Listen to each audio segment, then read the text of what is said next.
La neige tombait drue ce soir du 15 décembre, transformant le petit village en Provence en un paysage féerique hivernal que la plupart des gens avaient trop froid pour apprécier. La majorité des passants se hâtaient, la tête baissée contre le vent, impatients de rentrer dans leur maison chaleureuse pour déguster un bon bœuf bourguignon. Mais tout le monde n'avait pas un endroit chaud où aller. Lucas était assis à l'arrière de sa Citroën 2CV, passant en revue des contrats sur sa tablette tandis que son chauffeur naviguait dans les rues enneigées. À 36 ans, Lucas était le fondateur et PDG de Sterling Tech, une entreprise de logiciels qui avait fait de lui un milliardaire avant son 35e anniversaire. Il se rendait à un gala de charité dans un gîte de luxe, l'un de ces événements obligatoires où les gens fortunés se réunissaient pour signer des chèques et se donner bonne conscience. « Monsieur, il y a pas mal de circulation devant », dit son chauffeur, Stéphane. « Nous risquons d'avoir quelques minutes de retard. »« Ce n'est pas grave. Prenez la route qui longe le village si c'est plus rapide. » Alors qu'il tournait sur la route qui bordait la place du village, quelque chose attira le regard de Lucas. Une silhouette assise sur un banc sous l'un des vieux lampadaires. Par ce temps et à cette heure, c'était assez inhabituel pour qu'il y regarde à deux fois. C'était une jeune femme, peut-être au début de la vingtaine, assise dans un fauteuil roulant. Elle portait un manteau de laine gris qui semblait assez chaud, mais qui avait connu des jours meilleurs. Ses cheveux blonds étaient saupoudrés de flocons de neige. Mais ce qui poussa Lucas à dire à Stéphane d'arrêter la voiture, c'est ce que la jeune femme tenait dans ses mains gantées. Des crêpes surmontées d'une unique bougie allumée, dont la flamme dansait dans le vent. À côté d'elle sur le banc était assise une petite fille, âgée de peut-être 5 ou 6 ans, portant un manteau rose qui semblait légèrement trop petit. L'enfant regardait la bougie avec de grands yeux. Lucas ne réfléchit pas. Il agit simplement. « Stéphane, arrêtez-vous. Monsieur, garez-vous sur le côté.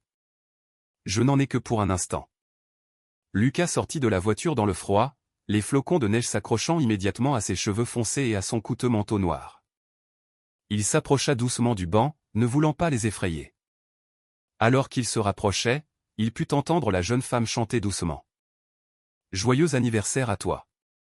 Joyeux anniversaire à toi. » La petite fille se joignit à elle, sa voix douce et claire dans l'air hivernal. « Joyeux anniversaire maman. Joyeux anniversaire à toi. » Elles finirent la chanson et la jeune femme ferma les yeux, fit un vœu et souffla la bougie. La petite fille applaudit, ses mains mitaines faisant des bruits sourds. « C'était magnifique, » dit gentiment Lucas. Toutes deux sursautèrent. La main de la jeune femme alla protectrice vers l'enfant, l'attirant plus près. « Je suis désolé. Nous ne voulions gêner personne. Nous allons bouger. »« Non, s'il vous plaît. Je ne voulais pas interrompre. Je vous ai vu depuis la voiture et je voulais. » Lucas laissa sa phrase en suspens, ne sachant pas trop ce qu'il voulait dire. « Est-ce votre anniversaire ?» Les joues de la jeune femme s'empourprèrent, bien que Lucas ne sût dire si c'était à cause du froid ou de l'embarras. « Oui, je suis désolé.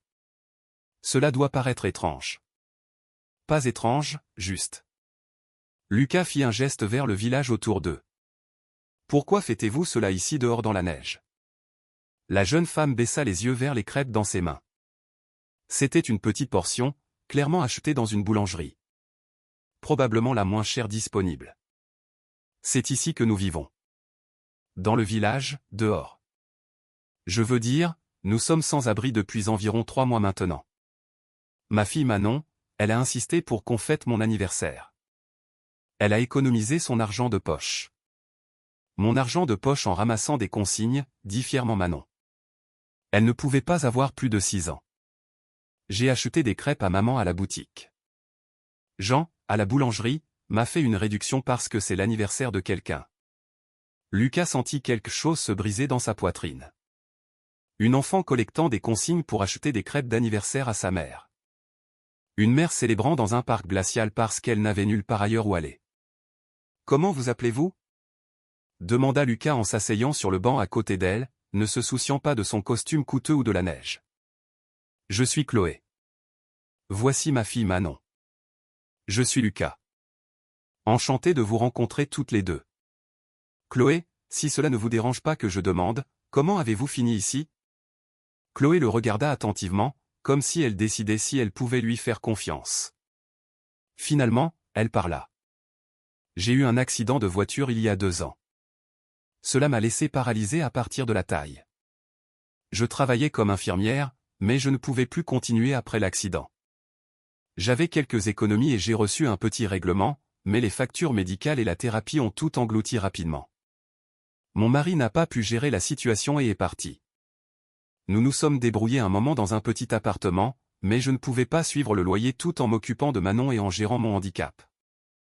Nous sommes sur une liste d'attente pour un logement adapté, mais cela prend du temps. Alors, pour l'instant, nous sommes là. Elle dit tout cela d'un ton factuel, sans apitoiement sur elle-même. Mais Lucas pouvait voir l'épuisement dans ses yeux, le poids d'essayer de garder sa fille en sécurité et soignée dans des circonstances impossibles. Maman essaie vraiment fort, dit Manon avec ferveur. C'est la meilleure maman.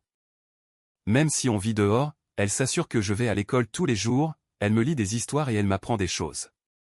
Je suis sûr qu'elle le fait, dit doucement Lucas. Il regarda les crêpes toujours posées sur les genoux de Chloé. En avez-vous mangé? Nous allions le faire, dit Chloé. Cela vous dérangerait-il si je me joignais à vous? J'étais en route pour une fête très ennuyeuse où je devrais manger de la nourriture sophistiquée que je n'aime pas vraiment et faire la conversation avec des gens que je ne connais pas vraiment. Je préférerais largement partager des crêpes d'anniversaire avec vous si vous me le permettez. Chloé parut méfiante. Pourquoi voudriez-vous faire ça? Parce que, dit honnêtement Lucas, je vais à ces événements de charité depuis des années, signant des chèques et ayant l'impression de faire une différence, mais j'ai oublié ce que signifie voir réellement les gens, leur parler, partager un moment qui compte. Vous et Manon veniez de me le rappeler. Chloé étudia son visage un long moment, puis hocha la tête. D'accord, mais seulement si vous prenez une crêpe. J'insiste. Lucas sourit. Marché conclu. Chloé coupa les crêpes en 3 morceaux à l'aide d'un couteau en plastique du sac de la boulangerie. Les morceaux étaient petits, mais ils furent partagés avec un tel soin que Lucas eut l'impression de faire partie de quelque chose de sacré. Ils mangèrent dans un silence confortable pendant quelques minutes, regardant la neige tomber autour d'eux. Ce sont les meilleures crêpes d'anniversaire que j'ai jamais mangées, dit Lucas, et il le pensait vraiment. Menteur, dit Chloé, mais elle souriait. Je suis sûr que vous avez mangé bien mieux que cette spécialité de boulangerie. J'ai mangé des gâteaux coûteux, mais celui-ci a de l'importance. Cela le rend meilleur. Manon le regarda avec ses grands yeux. Est-ce que tu es riche? Manon. Dit Chloé. Ce n'est pas poli. C'est bon, dit Lucas. Oui, Manon, je le suis. J'ai beaucoup d'argent. Alors pourquoi tu n'es pas chez toi dans ta maison chaude? Demanda Manon avec une franchise enfantine. Parce que pour l'instant, c'est ici que je veux être. Ils parlèrent pendant plus d'1 heure. Chloé lui raconta sa vie avant l'accident, son amour du métier d'infirmière, ses rêves de devenir infirmière praticienne. Manon lui parla de l'école, de ses livres préférés et de la façon dont elle voulait devenir médecin quand elle serait grande pour aider les gens comme sa maman. Lucas leur parla de son entreprise, des logiciels qu'il développait, de la façon dont il avait commencé dans sa chambre d'étudiant. Mais plus que cela, il se surprit à parler de sa propre vie, de sa solitude malgré sa richesse. Son sentiment d'avoir perdu le contact avec ce qui comptait vraiment dans la poursuite du succès. Finalement, le téléphone de Lucas vibra. Un message de Stéphane demandant si tout allait bien. Lucas réalisa qu'il était assis sur un banc enneigé depuis plus d'1 heure et qu'il avait complètement raté le gala de charité. Je dois y aller, dit Lucas en se levant. Mais avant de partir, je dois vous demander quelque chose. Me permettriez-vous de vous aider? Le visage de Chloé se ferma. Nous ne demandons pas la charité. Je sais que vous ne le faites pas, mais j'offre mon aide quand même. Non pas parce que vous demandez, mais parce que je le veux, parce que je le peux, et parce que c'est votre anniversaire, et personne ne devrait passer son anniversaire sans abri. Quel genre d'aide? Laissez-moi vous installer dans un gîte de luxe ce soir. Toutes les deux. Quelque part de chaud et sûr. Et puis demain, laissez-moi passer quelques appels. J'ai des relations avec les programmes de logement adaptés. Je peux vous aider à remonter dans la liste d'attente. Je peux vous aider à vous remettre sur pied. Pourquoi feriez-vous cela pour des inconnus? Lucas regarda Manon, qui s'était endormie contre le flanc de sa mère, épuisée par le froid et l'excitation. Parce que Manon a collecté des consignes pour vous acheter des crêpes d'anniversaire. Parce que vous célébrez dans un village sous la neige et trouvez encore des raisons de sourire. Parce que vous me rappelez à quoi ressemble le courage. Et parce que j'ai les moyens d'aider, et qu'il serait mal de ne pas les utiliser. Les yeux de Chloé se remplirent de larmes. Je ne sais pas quoi dire. Dites oui. Laissez-moi vous aider, s'il vous plaît. Et ainsi, Chloé dit oui. Lucas les installa dans une suite au gîte de luxe ce soir-là, le même établissement où le gala de charité avait eu lieu. Il commanda le service d'étage pour elles, s'assura qu'elles avaient tout ce dont elles avaient besoin, et donna à Chloé sa carte avec son numéro de portable personnel. « Appelez-moi demain, dit-il. Nous commencerons à trouver une solution à long terme. » Le lendemain, Lucas passa des appels. Il parla avec la directrice du logement adapté de la ville, une femme à qui il avait fait des dons auparavant, mais qu'il n'avait jamais rencontrée. Il expliqua la situation de Chloé et demanda ce qui pouvait être fait pour accélérer son dossier. En une semaine, Chloé et Manon avaient une maison de campagne adaptée dans un quartier sûr. Lucas couvrit la première année de loyer et mit en place un fonds d'affectation spécial pour l'éducation de Manon. Il mit Chloé en contact avec un service de placement spécialisé dans l'aide aux personnes handicapées pour trouver du travail, et en un mois, elle travaillait à distance comme consultante médicale pour une entreprise de santé. Mais plus que l'aide financière, Lucas resta impliqué dans leur vie. Il leur rendait visite régulièrement, prenant des nouvelles de leur adaptation. Il devint plus qu'un ami, presque comme de la famille. 6 mois après cette nuit enneigée dans le village, Lucas dînait avec Chloé et Manon dans leur maison de campagne. Manon lui montrait son dernier projet scolaire, une affiche sur les personnes qui aident la communauté. « Je t'ai mis ici, » dit Manon, pointant un bonhomme allumette qu'elle avait dessiné sous la catégorie des gens qui aident les autres. Lucas sentit sa gorge se serrer. « Je suis honoré. Mais Manon, ta maman est la vraie héroïne.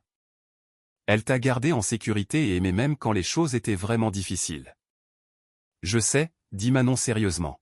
« Maman est ma première héroïne. Tu es mon deuxième héros. Est-ce que ça va ? » C'est plus que ça va. Une fois Manon au lit, Lucas et Chloé s'assirent dans le salon avec un café. « Tu as changé nos vies, » dit doucement Chloé. « Je ne sais pas comment te remercier. Vous l'avez déjà fait. Toi et Manon m'avez rappelé ce qui compte. Avant de vous rencontrer, j'avais du succès mais j'étais vide. Je vivais machinalement mais je ne me sentais pas vraiment vivant. Vous m'avez appris que la vraie richesse n'est pas l'argent. C'est la connexion, la compassion, faire une différence dans la vie de quelqu'un de manière significative. Nous ne t'avons pas appris ça. Tu le savais déjà. Tu avais juste besoin qu'on te le rappelle. Peut-être, mais je suis content que ce soit vous qui me l'ayez rappelé. » Chloé sourit. « Moi aussi. Et Lucas, je sais que nous en avons déjà parlé, mais je veux le dire encore. Nous te rembourserons. Un jour, quand Manon et moi serons sur nos pieds, nous aiderons quelqu'un d'autre comme tu nous as aidés. Nous passerons le relais. Je sais que vous le ferez. C'est ce qui rend cela significatif. » Des années plus tard, Chloé fit exactement cela. Elle devint infirmière praticienne, se spécialisant dans le travail avec des patients handicapés. Elle utilisa sa propre expérience pour se connecter et aider d'autres personnes en difficulté. Manon grandit pour devenir médecin, tout comme elle l'avait dit, et elle dédia sa carrière à aider les communautés défavorisées. Et Lucas changea aussi. Il lança une fondation qui se concentrait sur l'aide aux familles sans abri, en particulier celles confrontées au handicap ou à une crise médicale. Il ne se contentait plus de signer des chèques. Il s'impliquait personnellement, rencontrant les personnes que sa fondation aidait, apprenant leurs histoires, les voyant comme des humains plutôt que des statistiques. Chaque année, le 15 décembre, Lucas, Chloé et Manon se retrouvaient dans le village en Provence où ils s'étaient rencontrés pour la première fois, l'endroit où Chloé avait fêté son anniversaire sous la neige. Il apportait des crêpes, allumait une bougie et faisait des vœux ensemble. Manon, maintenant à l'école de médecine, racontait parfois l'histoire à ses camarades de classe, comment sa mère avait été sans abri, comment elle avait collecté des consignes pour acheter des crêpes d'anniversaire, comment un étranger avait arrêté sa voiture par une nuit enneigée et avait tout changé. « Qu'est-ce qui l'a fait s'arrêter ?» demandaient les gens. « Qu'est-ce qui l'a fait se soucier d'elle ?» Manon souriait et disait « Je pense qu'il cherchait quelque chose de vrai, quelque chose qui comptait. » Et quand il a vu ma maman fêter son anniversaire sous la neige, ne jamais abandonner, même quand les choses étaient impossibles, il l'a trouvé. Il a trouvé ce qui lui manquait. Et nous avons trouvé exactement qui nous avions besoin quand nous en avions le plus besoin. Chloé ajoutait, nous nous sommes sauvés mutuellement cette nuit-là. Il nous a donné un abri, de la stabilité et de l'aide quand nous en avions le plus besoin. Mais nous lui avons donné quelque chose aussi. Nous lui avons donné un but. Nous lui avons rappelé pourquoi sa richesse comptait, non pas pour ce qu'elle pouvait acheter pour lui-même, mais pour ce qu'elle pouvait faire pour les autres. Les gens posaient souvent la même question à Lucas. Qu'est-ce qui vous a fait vous arrêter cette nuit-là? La plupart des gens auraient continué leur route. Lucas repensait à ce moment, voyant une femme en fauteuil roulant tenant de petites crêpes avec une unique bougie, une petite fille chantant joyeux anniversaire sous la neige. Il pensait au choix qu'il avait fait de s'arrêter, de sortir de la voiture, de s'asseoir sur ce banc au lieu d'aller à une fête chic. Je ne sais pas exactement, disait-il. Quelque chose à propos de cette image. Le courage qu'il fallait pour célébrer au milieu de l'épreuve. L'amour entre une mère et sa fille que rien ne pouvait diminuer. Cela m'a stoppé net. Cela m'a fait réaliser que je passais à côté de moments comme celui-là depuis des années. Trop occupé par ma propre vie pour voir les gens autour de moi. Cette nuit-là, j'ai choisi de m'arrêter et cela a tout changé. L'histoire de l'anniversaire sous la neige devint une sorte de légende dans leur ville. Les nouvelles locales la couvrirent, et la fondation de Lucas l'utilisa comme exemple de ce qu'un moment de compassion pouvait accomplir. Mais pour Lucas, Chloé et Manon, ce n'était pas une histoire pour se sentir bien ou une opportunité publicitaire.